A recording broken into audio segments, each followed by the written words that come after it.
օրինակ ինչքան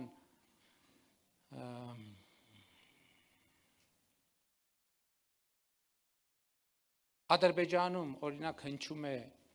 Բասարգեչար անունը,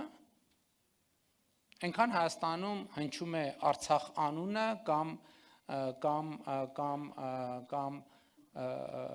Կովսական անունը,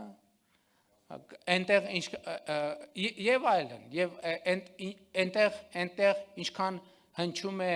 եւ այլն, այսինքն տրամաբանությունը հասկացաք։ Եվ երբեմն Հայաստանում եւ Ադրբեջանում ընկալում եւ տեսնում եմ պատմության մի մասը միայն։ Հասկանալիորեն համարելով,